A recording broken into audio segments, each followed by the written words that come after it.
শিক্ষা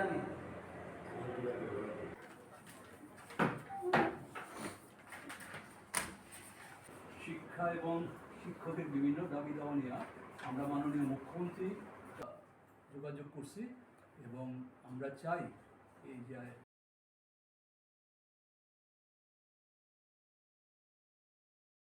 সমিতি এইচবি রোডের 6 জনের প্রতিনিধি দল আমরা এইমাত্র মাননীয় বিরোধী দলনেতা ত্রিপুরা বিধানসভার কাছে একটা স্মারকলিপি প্রদান করে বের হয়েছি। আমরা শিক্ষা এবং শিক্ষকদের বিভিন্ন দাবি নিয়ে আমাদের মাননীয় মুখ্যমন্ত্রী তথা শিক্ষামন্ত্রী এবং মাননীয় অর্থমন্ত্রীর কাছে সাক্ষাৎ করার জন্য আমরা চিঠি দিয়েছিলাম, কিন্তু সেখান থেকে আমরা কোনো ইতিবাচক কোনো সাড়া পাইনি। পরবর্তী সময় আজ থেকে বিধানসভার বাজেট অধিবেশন শুরু হয়েছে, আমরা বিরোধী দলের সাথে আমরা চিঠি দিই, উনি আজকে আমার সময় দেন। আমরা এসছি যে দাবিগুলো আমরা বিধানসভায় তুলে ধরার জন্য আমরা মাননীয় বিরোধী দলের কাছে আবেদন রেখেছি। সেই বিষয়গুলি প্রথম হলো যে আপনারা জানেন আমরা রাজ্য সরকারের কর্মচারীরা, শিক্ষক কর্মচারীরা এই মুহূর্তে কেন্দ্রীয় সরকারের শিক্ষক কর্মচারী থেকে 22% ডিএ কম পাচ্ছি। কাজে আমাদের এই যে দাবিটা, অথচ 2018 সালের নির্বাচনের পূর্বে বিজেপি আইপিএফটির যে ভীষণ ডকুমেন্টসে বলা হয়েছিল যে ক্ষমতায় আসার সাথে সাথেই হুবহু কেন্দ্রীয় বেতন কম এবং ডিএ বঞ্চনা পুরোপুরি দূর করা হবে। অথচ আমরা দেখেছি এই সময়ের মধ্যে কোনো ভাতা দিয়ে কোনো কিছুর পরিবর্তন করা হয়নি। ইতিমধ্যে কেন্দ্রীয় সরকার তার 8ম বেতন কমিশন গঠন করেছে। আমরাও এই দাবিটা বিরোধী দলের কাছে বলেছি যাতে উনি বিধানসভা এটা তুলেন, যাতে ত্রিপুরা রাজ্য বেতন কমিশন গঠন করে কেন্দ্রীয় সরকারের অধীনে কর্মরত শিক্ষকদের যে বেতন কাঠামো সেই মোতাবেক আমাদের রাজ্যের শিক্ষকদের বেতন কাঠামো করা হয়। এছাড়া আমরা যেটা দেখেছি, আপনারা জানেন সারা রাজ্যে মারাত্মক শিক্ষক স্বল্পতা চলছে। টেট 1, টেট 2, এসটিজিটি, পিজিটি পরীক্ষায় উত্তীর্ণ হয়ে কয়েকশো হাজারের উপরে পাশ করা টেট উত্তীর্ণ কোয়ালিফাইড যারা আছে তারা ডাইরেক্টরেটে মুখ্যমন্ত্রী বাড়ির সামনে ধর্ণা দিচ্ছে, অথচ নিয়োগ করা হচ্ছে না। অথচ সারা রাজ্যে 400-র উপরে বিদ্যালয় চলছে একমাত্র শিক্ষক দিয়ে। সারা রাজ্যের শিক্ষক স্বল্পতা। আমরা দাবি করেছি যে যারা টেট উত্তীর্ণ, এসটিজিটি, এসটিপিজি উত্তীর্ণ প্রত্যেক শিক্ষককে আর দেরি না করে যাতে নিয়োগ করা হয় তার জন্য বিধানসভায় আলোচনা করার জন্য। আমরা দেখেছি 106 জন ক্রিয়া শিক্ষককে নিয়োগপত্র দেওয়ার পরেও তাদের জয়নিং লেটার দেওয়া হচ্ছে না। এই বিষয়টা যাতে বিধানসভায় উত্থাপন করা হয় এটা আমরা বলেছি। সমগ্র government teachers association HB road আমাদের রাজ্যের যে শিক্ষক আন্দোলনের বৃহত্তম সংগঠন, তাদের যে রাজ্য নেতৃত্ব আমার কাছে এসেছিলেন। যদিও শিক্ষকদের বক্তব্যই স্বাভাবিকভাবেই শিক্ষক আন্দোলনের যেহেতু এটাই যে বেশিরভাগ, কিন্তু সামগ্রিকভাবে আমাদের রাজ্যের শিক্ষক কর্মচারী সকলেরই সমস্যার কথা তুলে ধরেছে এবং তারা আমার কাছে আসতে বাধ্য হয়েছেন এই কারণে তারা বিগত বহুদিন ধরে চেষ্টা করছিলেন রাজ্যের মাননীয় মুখ্যমন্ত্রী, শিক্ষামন্ত্রী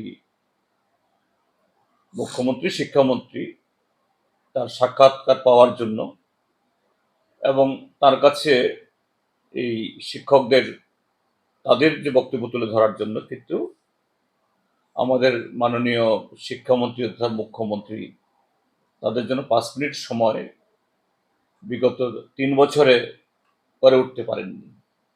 তো অগত্যা বাধ্য হয়ে আজকে এই বিধানসভাতে আমার পক্ষে এখানে এসেছেন তাদের যে দাবি দাওয়া নিয়ে, যাতে এই যে বিধানসভা অধিবেশন শুরু হয়েছে এতে সুযোগ করে আমি তাদের বক্তব্যটা তুলে ধরতে পারি। এখানে যে মূল যে তাদের দাবি দাওয়া সমাজগুলো হলো এরকম যে এই কেন্দ্রীয় সরকার এবং আরো অনেক রাজ্য সরকারগুলোর ন্যায় যে কর্মচারীদের জিনিসপত্রের যে মূল্যমান তার উপরে ভিত্তি করে মহার্ঘ ভাতা নির্ধারণ হয়। সেদিক থেকে ত্রিপুরা রাজ্যের এই ট্রিপল ইঞ্জিনের সরকার বহু বড় বড় কথা বললেও এখন অবধি 22% মহার্ঘ ভাতা বকেয়া রয়েছে।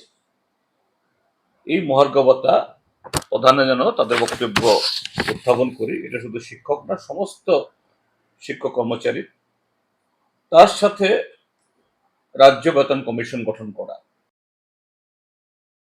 শিক্ষক পদ শূন্য, তারপর প্রতি বছর কয়েক হাজার শনা শিক্ষক অবসরে চলে যাচ্ছেন।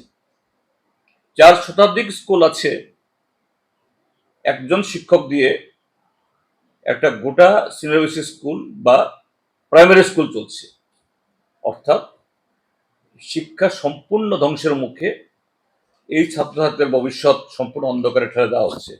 কিন্তু ট্যাট 1, ট্যাট 2, এসটিজিটি, এসটিপিজিটি এগুলি পরীক্ষা নেওয়ার পরও পরীক্ষা নেওয়া হয়, মন্ত্রীরা আলু করে এতজন লোক নিয়োগ হবে, এই হবে বলে, কিন্তু আর নিয়োগ হয় না। এগুলো যেন নিয়োগ হয়। এরপরে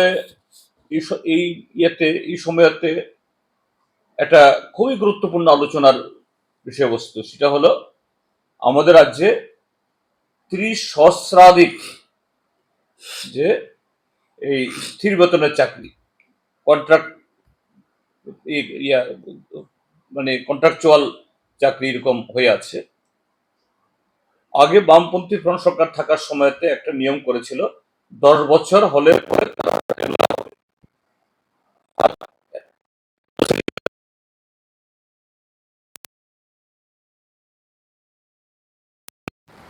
কিন্তু এখন এই হাইকোর্ট রায় দেওয়ার পর শুধু যারা ফিক্সড পে তারা না, তার সাথে এই যে সমগ্র শিক্ষা অভিযান,